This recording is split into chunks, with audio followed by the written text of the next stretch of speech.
Hello friends, आज हम वाक्य के बारे में पढ़ेंगे कि वाक्य किसे कहते हैं, वाक्य के कितने भेद होते हैं। ये सब के बारे में हम विस्तार से इस वीडियो में जानेंगे। तो देखते हैं इसकी डेफिनेशन कि वाक्य किसे कहते हैं। सार्थक शब्दों का वह व्यवस्थित समूह जो किसी भाव या विचार को पूरी तरह से व्यक्त करता है उसे वाक्य कहते हैं। ठीक है, जैसे एग्जाम्पल देखते हैं। सचिन चांद की ओर देख रहा है। ठीक है, चांद की ओर कौन देख रहा है? सचिन।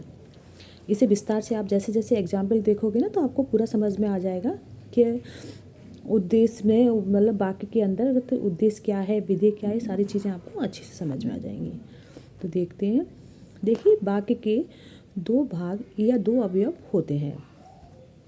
ठीक है, पहला होता है उद्देश्य और दूसरा होता है विधेय। तो सबसे पहले हम जानेंगे कि उद्देश्य कहते किसे हैं। जिस विषय या वस्तु के बारे में वाक्य में जिस विषय या वस्तु के बारे में बताया जाता है उसे उद्देश्य कहते हैं। ठीक है, ये चीज़ आपको समझ में आ गई कि वाक्य के अंदर जिस विषय या वस्तु के बारे में जब बताया जाता है उसे उद्देश्य कहते हैं। और जो उद्देश्य है उसे कर्ता भी कहा जा सकता है। जैसे अभी आपने एग्जाम्पल देखा था, सचिन चांद की ओर देख रहा है, तो उद्देश्य क्या हो जाएगा? सचिन। ठीक है, उद्देश्य को हम क्या कह सकते हैं? कर्ता। जो कर्ता है वही हमारा उद्देश्य कहलाता है। कर्ता का विशेषण उद्देश्य का विस्तार कहलाता है और कर्ता का जो विशेषण है वो क्या कहलाएगा? उद्देश्य का विस्तार। आप आगे एग्जाम्पल देखोगे तो आपको एक एक पॉइंट क्लियर हो जाएगा। ठीक है, दूसरा इसका भेद है विधेय। देखिए, विधेय किसे कहते हैं? वाक्य में उद्देश्य के विषय में जो भी कुछ बतलाया जाता है, उद्देश्य जैसे कि आपको समझ में आया, उद्देश्य क्या है? कर्ता।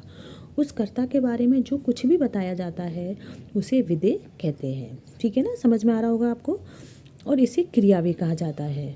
इसे क्या कहा जाता है? क्रिया। कर्ता और क्रिया का मध्य भाग विधेय का विस्तार कहलाता है।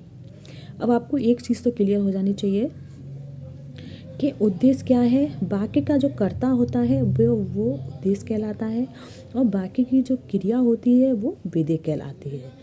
ठीक है, और जो मध्य का भाग है वो विधेय का विस्तार कहलाता है। विधेय क्या हुई? क्रिया। ठीक है, जैसे एग्जाम्पल है,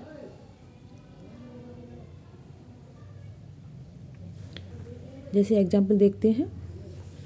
मोहन पुस्तक पढ़ता है।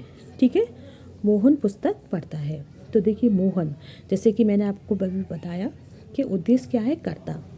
तो मोहन क्या है? इस वाक्य का कर्ता। तो उद्देश्य कौन हो गया? मोहन। ठीक है, और आपको बताया था कि विधेय क्या होती है? क्रिया। तो क्रिया क्या है? मोहन क्या कर रहा है? पढ़ रहा है। ठीक है, तो पढ़ना क्या हो जाएगा? विधेय। और जो क्रिया का विशेषण है वो क्या कहलाता है? विधेय का विस्तार। तो क्या हो जाएगा? अब इसमें अगर क्वेश्चन आपको ऑब्जेक्टिव में आ रहा है या छोटी क्लास में वैसे पूछ रहे हैं कि इस वाक्य में उद्देश्य क्या है, विधेय क्या है, विधेय का विस्तार क्या है, तो आप आराम से बता सकते हो कि उद्देश्य मीन्स कर्ता, सब्जेक्ट। तो आप बता दो कि उद्देश्य कौन है? मोहन। विधेय क्या है? क्रिया, जो वर्ब है ना, क्या है? पढ़ना। तो विधेय ये हमारा क्या हो गया? पढ़ना हो गया। और विधेय का विस्तार किसे कहते हैं? जो क्रिया का विशेषण है वो विधेय का विस्तार कहलाता है। नेक्स्ट एग्जाम्पल देखते हैं। जंगल का राजा शेर दहाड़ता है। तो देखिए, जंगल का राजा शेर। अब केवल सेंटेंस यही भी हो सकता था कि शेर दहाड़ता है, पर शेर के आगे क्या लगा दिया है? जंगल का राजा। जो जंगल का राजा है वो शेर, वो दहाड़ता है। तो देखिए, सबसे पहले हम देखते हैं इसमें उद्देश्य क्या है। तो उद्देश्य आपको पता चल गया है। उद्देश्य क्या होता है? कर्ता। और विधेय क्या होता है? क्रिया। तो उद्देश्य क्या हो गया? अब इसमें कर्ता या सब्जेक्ट कौन सा है? शेर। कौन दहाड़ रहा है? शेर। तो हो गया। और दहाड़ना क्या हो जाएगा? क्रिया। क्रिया क्या कहलाती है? विधेय। तो विधेय क्रिया हो गई। अब क्वेश्चन आता है कि उद्देश्य का विस्तार। जो उद्देश्य के बारे में बता रहा है वो उद्देश्य का विस्तार कहलाएगा और जो विधेय के बारे में बता रहा है वो विधेय का विस्तार कहलाएगा। ठीक है, जंगल का राजा। अब जंगल का राजा किसके लिए आया है? शेर के लिए। तो ये क्या हो जाएगा? उद्देश्य का विस्तार। आई थिंक आपको समझ में आ रहा हो।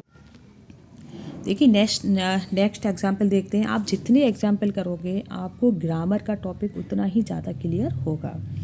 तो नेक्स्ट एग्जाम्पल है, विश्व के महान बल्लेबाज तेंदुलकर ने 1 ओवर में 5 छक्के लगाए। ठीक है, तो आपको ये दिमाग में ये बात सेट होनी चाहिए कि आपको सबसे पहले उद्देश्य और विधेय का पता लगाना है। और उद्देश्य क्या है? वाक्य का सब्जेक्ट यानी कि कर्ता, और विधेय क्या है? वाक्य की क्रिया यानी कि वर्ब। ठीक है, तो सबसे पहले हम देखेंगे उद्देश्य। 5 छक्के कौन लगा रहा है? तो कौन लगा रहा है? तेंदुलकर। तेंदुलकर क्या हो गया इसका उद्देश्य। ठीक है, तेंदुलकर ने क्या किया? लगाए। देखो हमेशा एक चीज़ याद रखना, जो विधेय होगा, जो क्रिया है वो सबसे लास्ट में होती है, तो ज़्यादा दिमाग नहीं लगाना। जो सबसे लास्ट में होती है वो क्या होती है? क्रिया। तो विधेय क्या हो गई हमारी? लगाए। ठीक है, अब लगाए, क्या लगाए? 1 ओवर में 5 छक्के। जो क्रिया का विशेषण है, जो क्रिया के बारे में बता रहा है, वो विधेय का विस्तार कहलाएगा। ठीक है, तो विधेय का विस्तार क्या हो गया? 1 ओवर में 5 छक्के। और उद्देश्य का विस्तार क्या होगा? जो उद्देश्य के बारे में बता रहा है, जैसे कि विश्व के महान बल्लेबाज। कौन? विश्व के महान बल्लेबाज किसके बारे में बताया गया? तेंदुलकर। तो अब ये चीज़ आपको एकदम स्पष्ट और आपको एकदम क्लियर हो गई होगी कि उद्देश्य क्या है, विधेय क्या है, उद्देश्य का विस्तार क्या है और विधेय का विस्तार क्या है।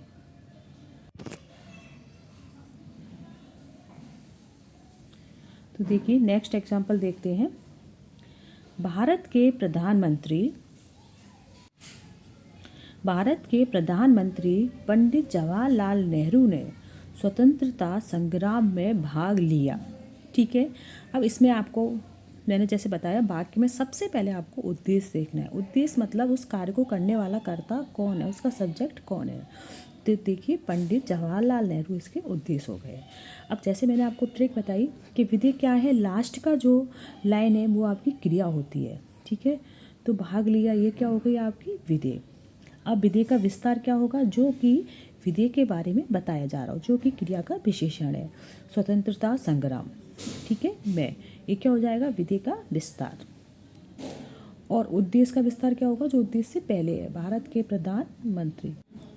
तो बच्चों इसके साथ ही हमारा वाक्य का जो टॉपिक था वो आपको क्लियर हो गया होगा। अगर आपको समझ में नहीं आया हो तो वीडियो में कमेंट करके आप ज़रूर बताएं कि आपको क्या समझ में नहीं आया। अगर समझ में आया हो तो वो भी आप ज़रूर बता दें कि टॉपिक आपको कैसा लगा। अगर चैनल को सब्सक्राइब नहीं किया हो तो ज़रूर करें। धन्यवाद।